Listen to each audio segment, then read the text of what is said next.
Welcome back to Jesus versus America. A couple of weeks ago, before the U.S. election, we decided to sit down and film a special episode where we try to find out what we thought about the outcome of the election. What would we predict was going to happen, and what did we predict would happen as a result for the country and for the church?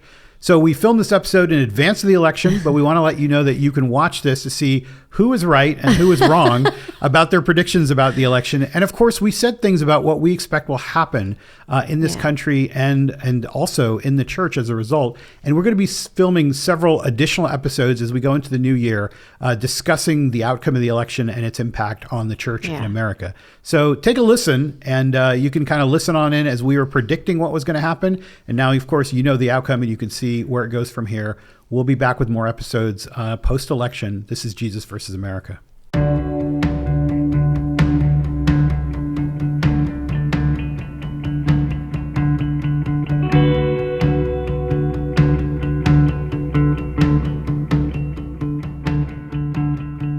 Welcome to a special edition of Jesus versus America. Jesus told us that we couldn't follow two masters, and yet it seems in our political climate around us, that is exactly what we're always trying to do, to follow Jesus and yet worship at the idol of political power and expediency to get to what we want. I'm John, and I'm joined by my good friends Monique and Wisdom, and together we represent three generations that are trying to faithfully follow Jesus.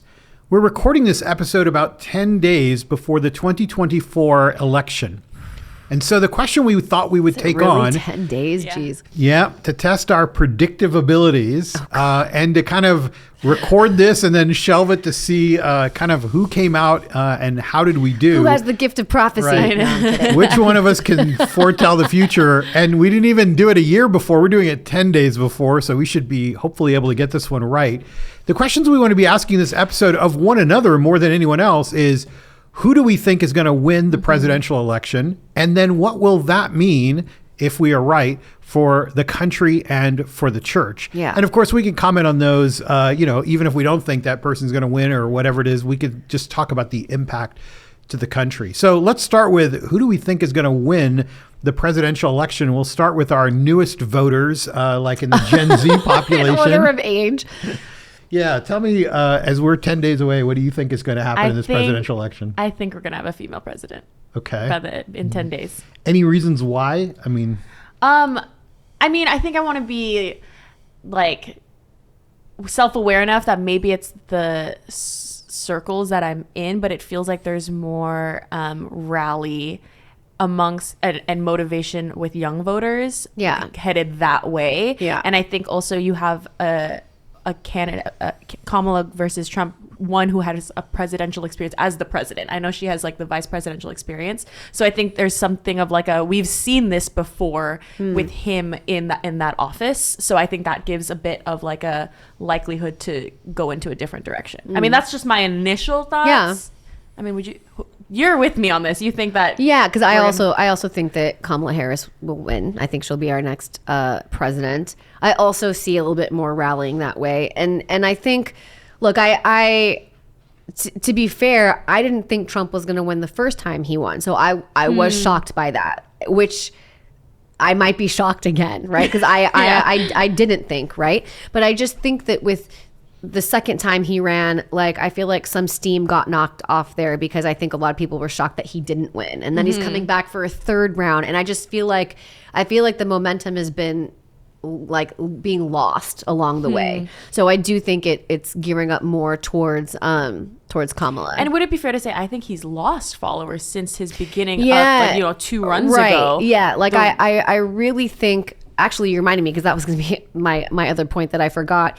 There are a lot of people that I know in the Republican voting bloc who have told me, in confidence, that they just can't get behind another presidency with him for their own anymore. Right. Yeah. Like we did it, we tried it. Yeah. And even the second time around when he didn't win, they'd be like, well, we still believe in like what that party is standing for. So we tried to get him back in office, but what's happened between even the last time he lost to now, even more has happened, where now a lot of those voters have confided in me that they, regardless of the fact that they still identify as Republican and will vote that way in every other way, just can't support him in the same way. And some of the reasons are as simple as, yeah, he is very divisive, and we're sick of like the extremism and how divisive it is. Not that the left can't also be divisive. So taking that into consideration, like point blank, there's been his voters have a longer time to think about it with him as an option, Right. or even with Kamala's run. Like that Right. was halfway through the presidential run for the Democratic Party that she came in Right. and Biden had stepped out. Yeah. So like there's Yeah. just like a longer time to think about it, plus the experience, and we've seen it before. right, more time for things to be said and weird things to Said be right felt. and wrong. Right Yeah. and wrong. And I do feel like, in my opinion, his base is dwindling to an extent that might be enough. Like, I don't think it's going to be a landslide by any chance. I think it's dwindled enough that it's going to go in her favor. Yeah. Interesting. There's been some research that's come out in the last couple of weeks that I've been paying attention to, that there are more Christians who believe that not voting for either candidate, we did a recent episode on, how to steward a vote. Yeah. And, it goes against the American culture to say that you shouldn't vote at times. Right. You could vote for other candidates. Way, yeah, right. You can vote for other candidates. You can vote for local things, but maybe you just say, I can't, in good conscience, in following Christ, vote for either of these people. And there is some evidence that for the first time, there's an increasing number of people who think that might be the right option. That's one interesting thing that I think I don't think it's going to make much of a difference, but it is interesting at least that Christians are thinking that way and working through that. So that's a factor that could come up. I also am hearing some more like what you're saying, that there are people who are just deciding that, and this is not just a Christian thing, like the number of Republicans who think that maybe we need to cross over and support the Democratic ticket this time. And I think it's interesting that her campaign directly targeted and built a kind of a unity platform. Whether it's going to work or not, I happen to think my prediction is it's not going to be enough. My prediction is that I do believe that he'll get reelected this time around. Yeah, and I don't know that. So I'll tell you the basis of why I believe it. First of all, probably the number one basis is how close the race is. But it was close last time, too. It wasn't supposed to be. Yeah. This is the thing that I think where my mind goes is that you said you were surprised in 2016. Right. Right? I was surprised. Everybody was surprised. I don't know if you guys know who Nate Silver is. He's like supposed to be like the guru of pollsters and all that stuff. He has a blog, the 538, and John Oliver recently kind of made fun of him and joked, and he said, no matter who wins the election, Nate Silver would say, that's who I thought would win, And the joke is on pollsters, because I think what happened is in 2016, it was, almost everyone thought Hillary's winning this, shocked that she didn't. Right. In 2020, because most of us were too busy worrying about COVID to remember this probably, the pollsters had Joe Biden up pretty big in some swing states. Yeah. And he was, there were places he was up by 10 points. And then at the election day, he went by thousands of votes only, right? So this is where I get my view that I think Trump wins, is because right now it seems like a dead heat. Yeah.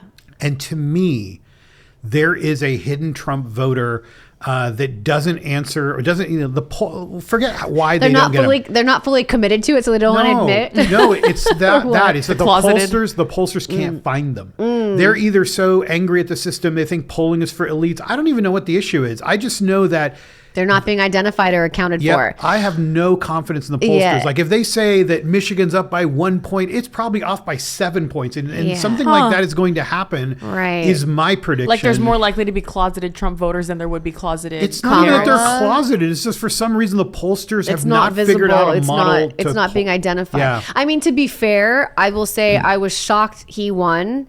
And then I was shocked how close it was. Because I really thought that that election, the second election, his second running, would not be that close. I was so there could be some truth to what you're saying. It's not as clear. We always have to be worried about the bubble effect, right? Like I remember when I was studying political science, like one of the famous quotes, and I think we might have even raised it before on the show, is somebody who I wish I could remember who said this. She said, Richard Nixon, I don't know a single person voting for Richard Nixon. And of course, Richard Nixon won almost in a landslide.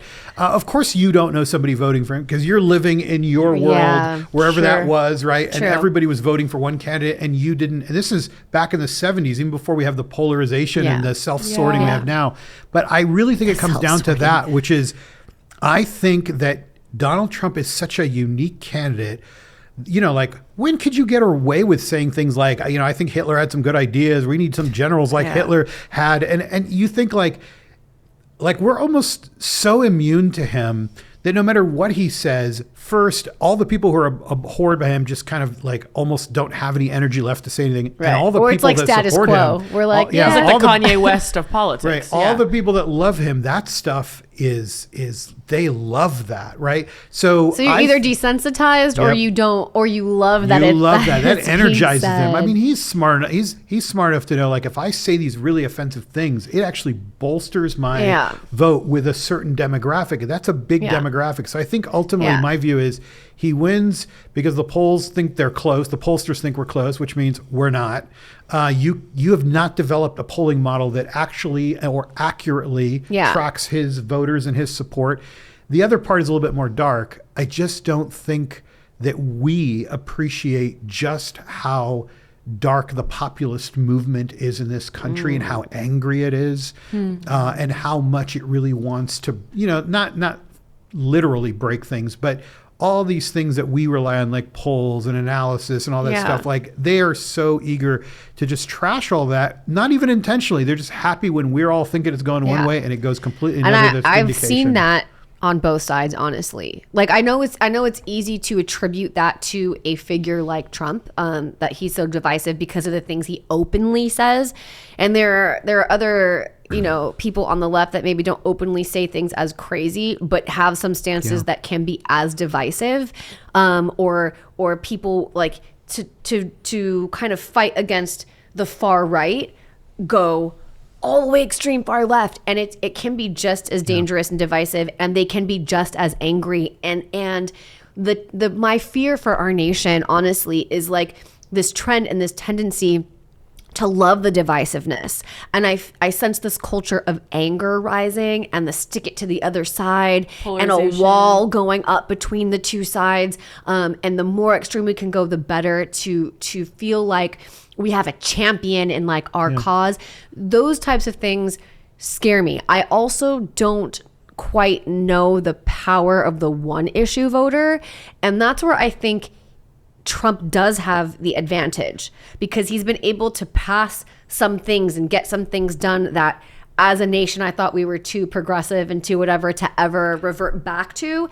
But it's something that Christian culture, and I'm not even going to call it out right now, we don't have to, but there's several policies that Christians have been fighting for a very long time, that I feel like they're like, yeah, maybe even if they think he's the worst, but he's going to continue to uphold these things that we've wanted, that one or two issue.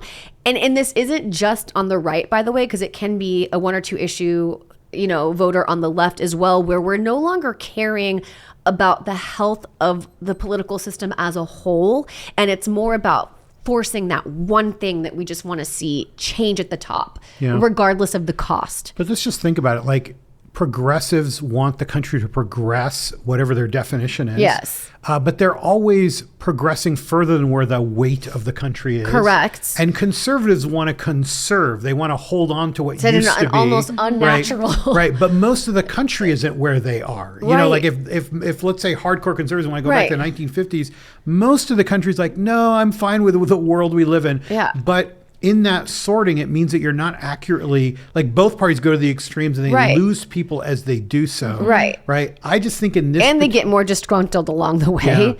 I just think where we are here is an inability to poll for these people. But let me give you an example of what I mean by the hidden voter. And it doesn't just mean they're closeted. I mean, like, for example, on the progressive side, if you poll people and you ask them about like climate change, environmental policy, recycling, all these things, you get a huge amount of support. But then when you poll what people actually do, they're not doing any of those things, right? So they know what to say, but they're nowhere near. But if the policy is going to affect my day-to-day life. Yeah, but I'm driving a massive SUV, but I believe we should save the planet, right? And on the conservative side, you have the same thing. Like, should we have certain racial attitudes, or should we have certain like diversity attitudes? Like, you're going to get a large swath of people who know what to say. Like, yes, that's good. But inside, they're like, oh, heck no. Like, this is going too far. I'm uncomfortable with this. I'm uncomfortable with all this talk about gender and diversity and all these things, right?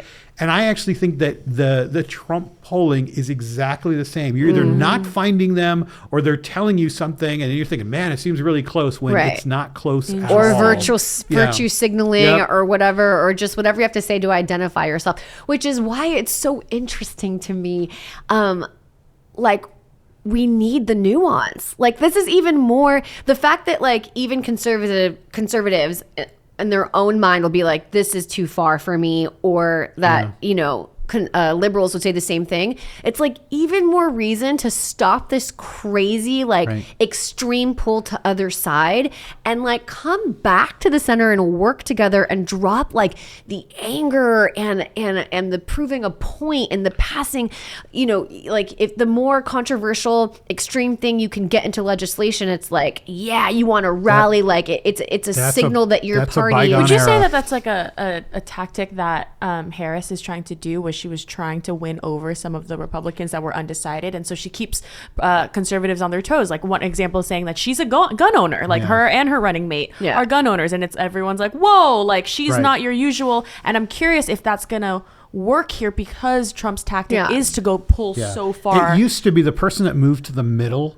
after the primary. So the primaries force people to the corners, but the person who moves closer to the middle. So like, for example, a good example would be Bill Clinton, who, you know, was a Southerner and from Arkansas, but really moved his Democratic views so into the middle that he was able to sweep out somebody who was a centrist kind of Republican. Like, and man, wasn't that budget just balanced so beautifully by the So there are those kinds of people who are aware, like, hold on a second, if I go too extreme, I lose the country. George Bush had something he called the compassionate conservatism. Like, look, I'm not like trying to be all crazy. Now, those days in my view are gone. Yeah, no, it really is. With the Trump administration and even before, like, we learned that, you know, you will win the primary and you might even win the election, the more crazy you are, because you have to show people that you're the winner among your own people, and that you're the craziest among your own people, and or that you're going to pull everyone over to that. So you don't think that's going to work with what I see her campaign trying to do? It's her best strategy. I think that it was a brilliant strategy. This is not a new strategy, right? Because everyone always panders kind of to. It's not new, but I'm curious if it's going to. She didn't have to run a primary, which makes a big difference. She didn't have to say crazy progressive leftist things, and then have to explain it and away, then turn around and go, no, I'm sorry, I just said that to win against all those other crazy progressive leftist things that you were hearing. That was her advantage, was she was given this clean slate where she didn't have to run a primary, didn't have to say a bunch of things. She could have been a centrist from day one. Yeah, she wasn't always a centrist. We have her record as vice president. We have her record before as a senator and, you know, attorney general, all these. But now she's got this cleaner slate. But I don't think that would, you know, that didn't surprise Trump. Trump was always going to move as far right as he possibly could, because he knows that activates as part of his base. And that's why I think he's going to win. Not because it's a great strategy. Actually, I don't think it would be a terrible strategy for any president to be. Just a risky one. Risky, like it would have killed anybody else. To grope people, to be convicted of a felony or 32 felonies, or to say the things he said. Like, it would have killed anybody except him. But I think it's because he's tapped into the pulse. It says more about us as a society than it does as him as a candidate, honestly. He is a symptom of what's happened on the right. And that's the reason that I think the next question we ask is, okay, so what happens if as a we're church, right, as a country first, and then as a church? Like, so how do you guys see if, like, Harris does win? What does that mean for the country? Maybe I can talk, like, what do you think it might mean for the country if Trump wins? Like, what do you guys think of that perspective before we get to what it means for the church? Oh my God. I guess I have a thought for if Trump wins and what that means for the church. Sure. And it's almost a fear, I feel, at least amongst young voters, young Christians, young adults, because of the branding of the Protestant evangelical church attributed to the Trump campaign and administration and voters. And it makes me fearful of young people who have been in the church or Christian or follow Jesus, and attributing that one-to-one, like, kind of association, and them kind of already the church is dying in America, them pulling back from the church. Well, if that's what that looks like, and the loudest voice in the country is saying this is what that looks like, then I don't know if I can, especially when young voters are likely to more vote for Harris, according to what I've seen with research with, I think currently Harris has 31 points among young voters over Trump right now. What it communicates, which is why Gen we Z can't kind of tie concerns me. our faith to a political party. That's exactly why you can't, and you shouldn't. I don't care what your political party is, Republican, Democrat, Independent, Green, whatever. You should not tie that to your faith, because those things come and go. Yeah. Right. And the association of, you know, the Trump administration with marginalized people groups. So for those on the left, they're trying to stand up for marginalized people groups and say that this other campaign is, you know, this will not be good for those. And the church should be a place where we work for those people. And so I'm a bit concerned of what that will communicate to young followers of Jesus. So let me just going back to just for the moment, the country. So you guys think that if Harris wins, the country's okay, better than if Trump wins? I mean, just not the church, just like how does the country fare under a Harris presidency? I think what I can say about Harris winning over Trump, what it means as a country, I feel like we gain and maintain respect in other nations. I think there is a sense that with him in charge, we lose a little bit of that respect, to be honest. Like I know people are going to have a bunch of comments, but regardless of how you feel about it, I really do think that. Like, I do not think the world as a stage politically respects this man or thinks that he's even like safe with some of the decisions. So I think if she were to be in charge, there is a sort of a sense of relief that, like, okay, there's decorum. Yeah. There's decorum amongst American politics, even if you don't agree or if she makes decisions that are like, I don't know, not great economically or whatever. And if she wins, he cannot run again, right? Like, I mean, Who's to say? like more likely. How old is he going to be in 4 years? Yeah. Like, I mean, well, because 100? of that, but not because of. So if she wins, I don't think it would. I'd be surprised, but again, Trump keeps us on our toes and always surprises us. But it is likely that this might be his last hurrah with the time and whatever, like his last thing. And so if she wins, I think that as a country, there will be a dissolve of the hoorah and attitude and things leading up to the insurrection. Like, there will be a dissolvement of that, and we will start afresh in our political attitudes. Oh, I guess depending on who you are, that's the hope, that you just don't think someone else is going to spring up to do the same thing. Like some of the Republicans I've talked to, like Republicans in my life, have mentioned something similar to that hope, where they're like, we're kind of tired that this is like where our party's been going, and we hope that after a second defeat, like, you know, like finally people will realize, like, if we want a chance to get these other things done, we have to maybe change the way we're doing it. I don't know that I have that hope. By the way, either side. Like, I don't think I have the hope that things are going to get less divisive on either side. I just don't see that trend. I feel like there's 20 years ahead of us. But a different thing. Like, every time I have voted, Trump's name has been on the ballot. And it's like, maybe for young Republican voters, there could be a new, fresh start to do. Like, bring that about will invigorate it, because it's like something different. Something different. Yeah. I do think that if Trump doesn't win, Trumpism will go on, right? But it might not take a main stage. Well, no, it'll still be what the party's doing. Like, he set a tone that now you have to prove yourself by that standard. I just don't think that anybody can do it other than him. Yeah. Like, I actually think that when you get, let's just take somebody who tried to do it. But doesn't that necessitate change? Because after a while, you're like, we're done I'm losing. It doesn't work. I'm not saying that you won't have change. I'm just saying that people will still try, like the way that like Ron DeSantis tried to be a younger version of Trump and whatever, and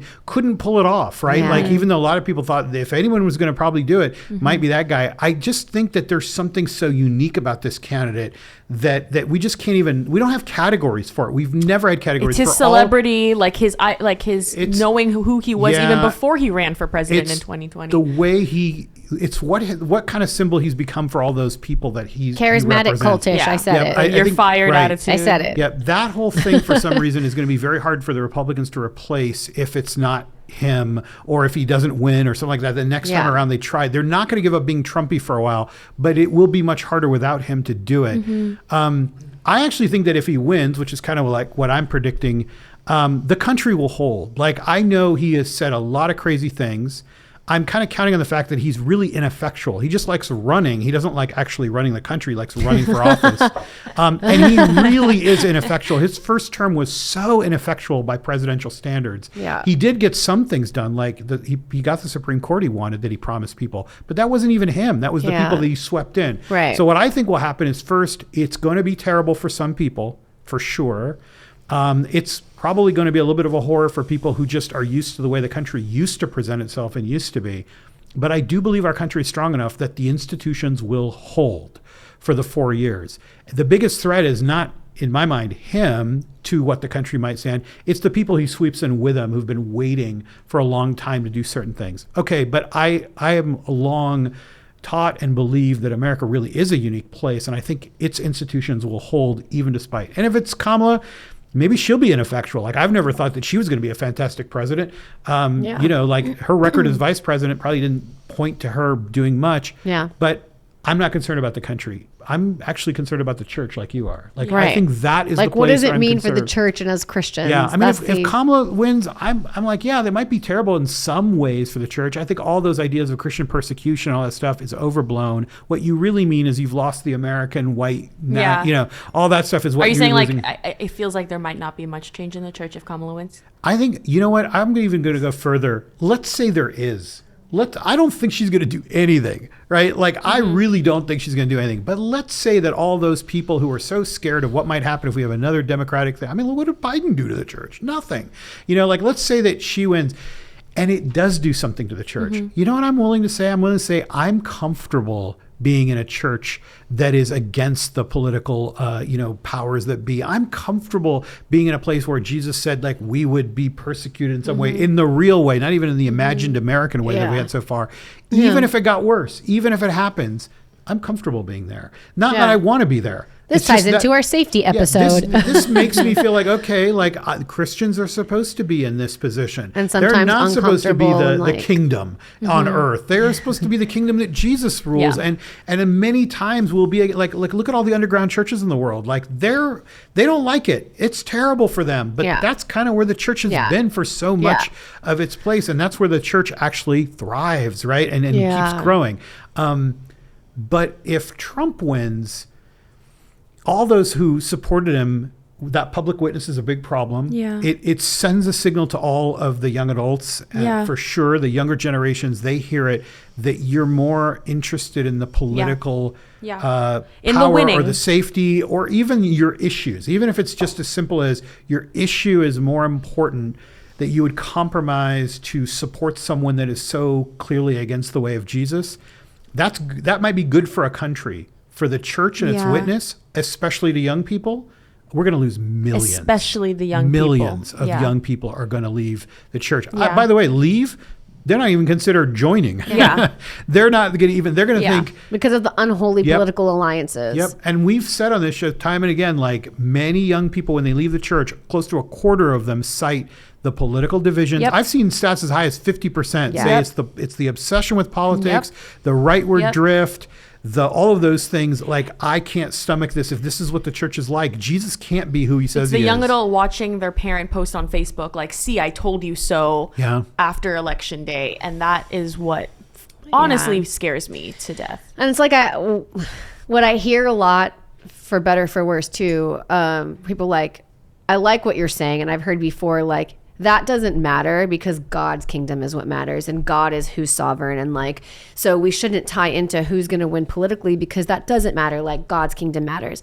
And there'll be some people that'll be like, yeah, that takes the weight off my shoulders, and other people that'll be like, but no, it's so important because we could affect so much change through, like, we should care, because they take this doesn't matter, God's kingdom matter as a blanket statement to just be like, I don't have to think about it, I don't have to vote, I don't have to care because yay Jesus, and like my civic duty doesn't come into play as a human being. And I think that's an extreme too. I do think, like, yes, while you can use the freedoms that we have here to decide things politically can be powerful change. And we had a whole episode on it, especially at the local level. But the part of God's kingdom is what matters that I like, is like, your salvation is not based on how our country is doing, who's at the top, whether or not we're persecuted, whether or not we're comfortable, what policies are getting done, whether or not Roe v. Wade is reinstated, taken away, that is not your salvation. Your salvation is literally Jesus.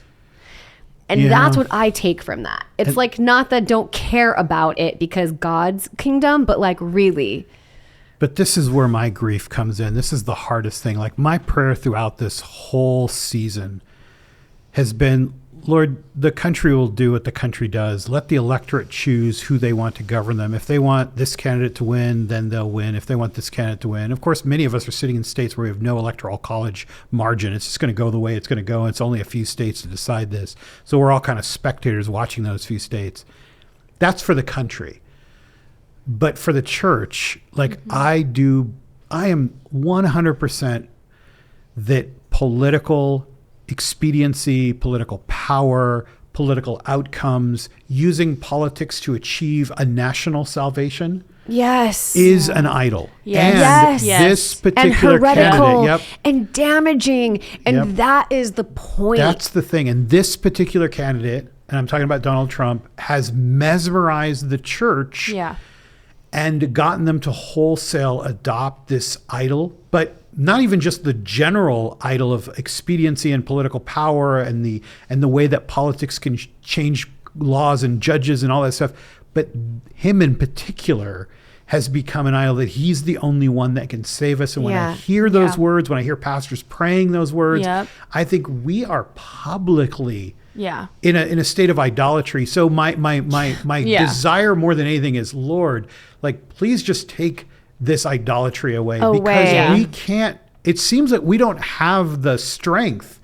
We don't have whatever discipline it needs. We just can't help ourselves, can we? Yeah. So I almost wish we could take the church out of the country for a moment. Yeah. Just go, let the country do whatever it wants. Like whatever it does, it's going to survive. Can we love each other? Can we serve one another? Can we love our enemies? Can we stop the divide? Can we unify as Christians, regardless of what side of the political aisle? Can we set that down and be true brothers and sisters in Christ, unified, that make a difference for the play of people's hearts? Yeah.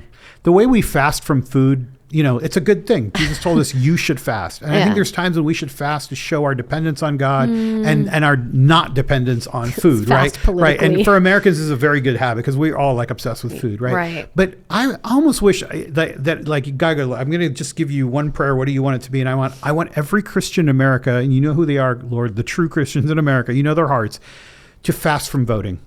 For this one time, because it's become such an idol to us. It is such an idol.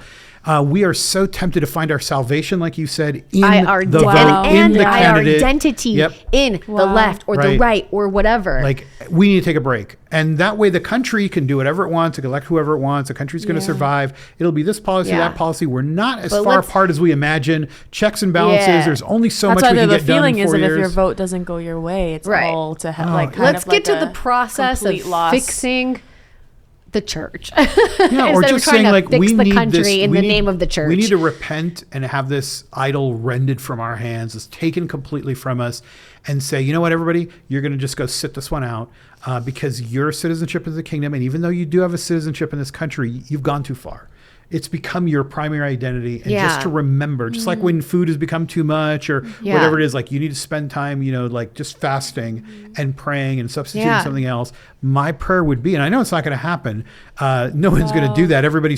Their idol is too important to them. And that's why I just keep praying. Okay, so if we can't have that, Lord, if we can't all agree to just sit this one out and fast this election to remind ourselves that we depend on you and not some person for the salvation of our country, you know what? Then how about you just take this idol away from us? Take this idol away. It's become their primary identity and their primary way of helping their country is who I vote for, as opposed to other actions that you can take that can benefit your neighbor. Yeah, we don't need to pray. We just need to vote the right people in. No, or pray to vote the right people in. But really, and let them do it. And then if they don't, then all hell breaks loose. But I like what you said. How, and I'll just repeat it in a different way. You said it much more eloquently, but it's like, instead of relying on Jesus to change people's hearts and offer salvation, we're relying on legislating and forcing salvation. And we think that the vehicle is legislation. It's political.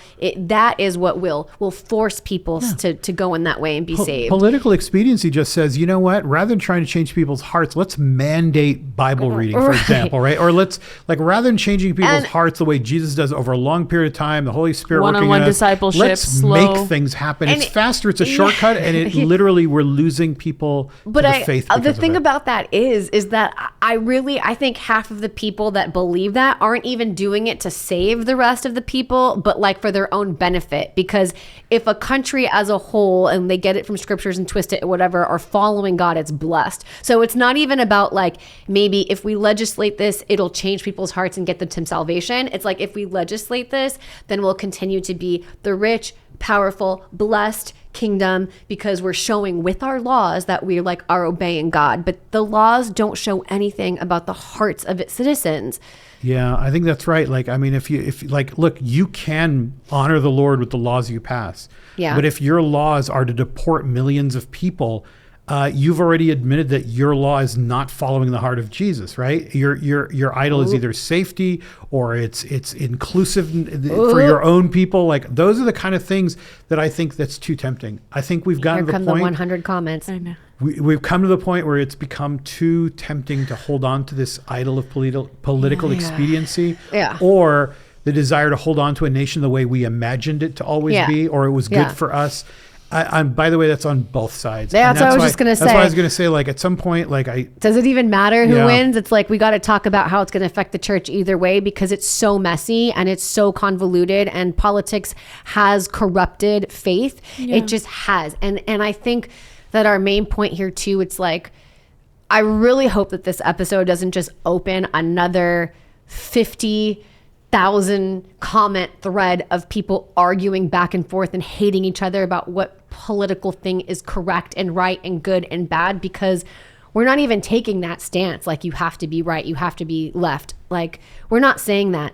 We're asking people to examine your hearts and to ask yourself, has voting, has your political identity become an idol in your life? Have you been subconsciously trying to push a right or left agenda as a way to legislate something and make that a vehicle for human salvation, as opposed to putting it in the hands of Christ, the actual Messiah, who is our actual Savior? These are the things that we're talking about. So when we talk about politics and how it's going to affect the church, man, it's the divisiveness, it's the heresy, it's the idolatry. Those are the things. And I think the angrier you get and the more you're chomping at the bit to say something like politically about what we're saying instead of looking at your heart, I think it reveals. Yeah, you missed the point, right? Yeah. The moment that we think that these things are more important than following in the way of Jesus, and here's how you would know you're one of those people. You're going to say something like, this election is too important to follow the way of Jesus. There's too much at stake. No, you are already way over the line. There's never too much at stake. Right. Like, you've decided that whatever happens in the country is more important than following Jesus in the way he asked us to. Right. Right. It's interesting. We call people who instill fear in populations terrorists. Like, that's what terrorism is, right? It's you want to instill fear in the population. That's the goal of terrorism. So what should we call politicians who instill fear in us to get them to vote for them? Right. Wow. And this is happening on both sides. At some point we have to call this out and go, I cannot be part of this. If you don't vote for this person, it's all going to fall apart. And that's why I like that you said the country will hold. The country's going to hold. Can we take the fear out of it? Like, the country is going to hold. I've been through a lot of elections. It's going to hold, no matter which way it comes out. And some of these cycles are as old as time, man. Like, I don't even agree with those people who are like, democracy's at stake, and if we don't win this election, like, Trump will take us into autocracy or to authority. Like, you know what?